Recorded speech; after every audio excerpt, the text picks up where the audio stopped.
Wait, I want to ask about something else. Because English is different everywhere, right? Like British English versus American English versus like how English is spoken in Asia? Okay, so this is actually interesting. Because you don't need to know the difference. You don't? No, because you're not having academic discussions. You're ordering food and asking for directions, and coffee is coffee in every accent. Right, but what if someone uses slang you don't understand? Good question. And here's what you do. You ask, "Sorry, I don't understand that word. Can you say it a different way?" And they will? They will. Most people are actually patient with travelers. Like, they know you're not a native speaker. They're not going to go full Cockney slang on you. Okay, but what about, like, cultural stuff? Like, is there anything you should know about how to talk in different places? Yeah, actually. Like, in some cultures, being very direct is rude. In others, it's expected. How do you navigate that?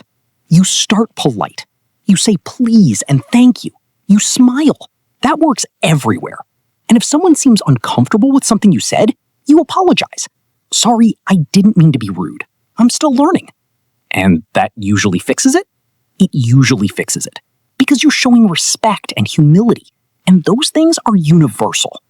Okay, I want to know the actual hack. Like, what's the one thing that makes people suddenly feel confident? This is going to sound stupid, but What? Pronunciation. Like, actual accent doesn't matter. But saying words clearly does. How do you mean? Okay, imagine you say coffee, but it comes out like coffee and you're mumbling it under your breath. The barista's like, "What?" But if you say it clearly? Coffee. Loud, clear, confident. They understand you immediately. And more importantly, you feel confident. So it's about the delivery? It's about the delivery. And here's the thing. People respond to confidence. If you say something uncertain, they assume you don't know what you're saying. If you say something clear, they assume you do. Even if you don't? Even if you don't. So it's like fake it till you make it. That's actually brilliant, right? So before your trip, practice saying your key phrases out loud. Not in your head, not silently. Actually say them like you mean them. Like, how many times? Like, until you can say them without thinking. 5 times, 10 times, 20 times, whatever it takes. And that's what gives you the muscle memory? That's what gives you the muscle memory. So when you're standing at that cafe, you just open your mouth and the words come out. No hesitation. Okay, let's talk about the stuff nobody wants to think about, but should. You mean like, what if something actually goes wrong? Yeah, like, what if you get sick, or you lose something, or you feel unsafe? Okay, so these are your emergency phrases. Number 1, "I need help." That's universal. Anyone hears that, they know something's wrong. What else? "I'm sick. Where is a hospital?" "My wallet is gone. I need to call the police." "I feel unsafe. Is there a safer place?" These are things you just say clearly and directly. And people will help? People will help, especially if you're in a tourist area. Because your safety is good for business. They want you to be safe and happy, so you tell people good things about their country. That's actually a good point, right? So in an emergency, your English doesn't need to be perfect. You just need to communicate that something is wrong and you need assistance. And the tone matters? The tone matters. You want to sound calm and direct. Not panicked, not rude, just "I need help." And people respond to that. Okay, so let's get specific. Walk me through an actual day. Like, what does this look like in real life? All right, you wake up in your hotel. You go downstairs to get breakfast. What do you say? Super simple. "Good morning. Can I have breakfast?" That's it. And if they ask what you want, "I want eggs and coffee, please." Or if you're confused about what they have, what do you recommend? Let them decide. You're not putting pressure on yourself to know the menu. Okay, then what? You finish breakfast, you want to go explore the city. You go outside, you see a street vendor selling something interesting. How do you approach that? You smile, you point, you say, "How much?" If you don't understand the price, you say, "Can you write it?" Most vendors will write the number. Boom, you know what it costs. That's so smart, right? Now you're walking around and you get a little lost. You see someone and think, I should ask for directions. But what if you're nervous? That's the moment. That's the moment you push through the nervousness and say, excuse me, I'm looking for the beach. Can you help me? And do you know what happens? What? About 90% of the time, that person is like, oh yes, go this way. They might even walk you there. And you're like, wait, that was easy? And that changes everything? That changes everything. Because now you're not scared anymore. You know that people will help you. So for the rest of your trip, you're asking questions, making connections, having experiences. Versus the person who's afraid.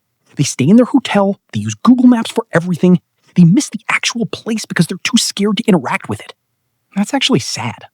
It is sad, which is why this is so important. Okay, so we've covered phrases and structures, but I feel like there's a mental component here too. Oh, there absolutely is. And honestly, this is the bigger half of the equation. What do you mean? I mean, you could know all 10,000 words in English, but if you're anxious and doubting yourself, you're still gonna freeze. Right, so what's the mindset shift? Okay, so imagine you're at a cafe in Barcelona and you want to order a coffee. You start speaking and you mess up the pronunciation or something. What happens in your head? Most people think, oh no, I messed up. Everyone's judging me. I'm embarrassed. But the reality is that barista is thinking about literally anything else. Their lunch break, their rent, their own problems. They heard coffee, please. And that's it. So we're psyching ourselves out? We are completely psyching ourselves out. And the travelers who crush it, they know this. They know that most people are actually helpful. How do they know that? Because they go in with the assumption that people are good, that someone would rather help you than judge you. Because, like, when someone comes up to you struggling with your language, don't you want to help? Yeah, obviously. Everyone thinks that way.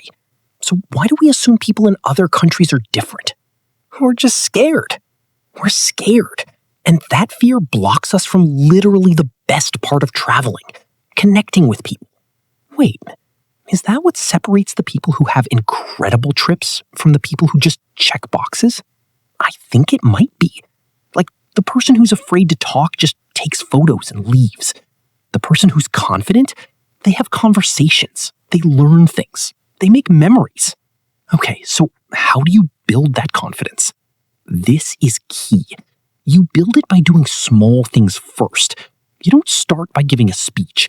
You start by saying hello to your Airbnb host. And that builds momentum. It builds momentum. You say hello, they respond. You ask where the bathroom is, they show you. You're not dead. You're not embarrassed. In fact, they smile at you.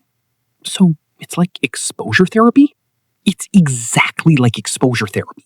But instead of being scary, it's actually kind of fun because every interaction proves that your fear was bigger than the reality. Okay, so first thing, the biggest mistake, people practice English in classrooms, listening to teachers, memorizing grammar rules, conjugating verbs. Right, but isn't that, like, necessary?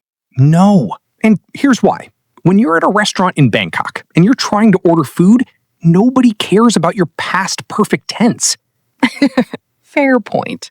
They care that you can say, I don't eat spicy. Do you have chicken? Simple, direct, done. So it's more about confidence than correctness? It's entirely about confidence. Because think about it. When someone asks you a question in English and you're nervous, what happens? You freeze. You freeze. Your brain goes blank, and suddenly you're the guy at the airport looking like a deer in headlights. But why does that happen? Because you're trying to construct sentences in your head. You're thinking, okay, subject, verb, object, make sure the grammar is right, don't make mistakes. Meanwhile, the person is staring at you, and you've got like 3 seconds to answer. Oh my God, that's brutal, right? So the real skill isn't grammar, it's muscle memory. It's saying phrases so many times that they just come out naturally. Like autopilot? Exactly. You've heard the phrase, how are you, 1,000 times. You don't think about it. You just say, I'm good, thanks, how are you? It's automatic. Okay, so what are the right phrases? Like, what's the actual 200-word list? This is where it gets good. Dude, I was at the airport yesterday, right? And I see this guy just freeze. Complete blank stare. Someone asked him a simple question in English, and he looked like a deer in headlights. Oh my God, what happened? He couldn't answer. And here's the thing. He'd been planning this trip for 2 years. 2 years! But he never learned how to actually talk in English. Wait, so he just didn't go? He went, but the whole trip? Miserable. And Sarah, this is literally happening to thousands of people right now. That's actually heartbreaking. Which is why we're breaking down exactly what you need to say when you're traveling alone. Not textbook stuff, real conversations.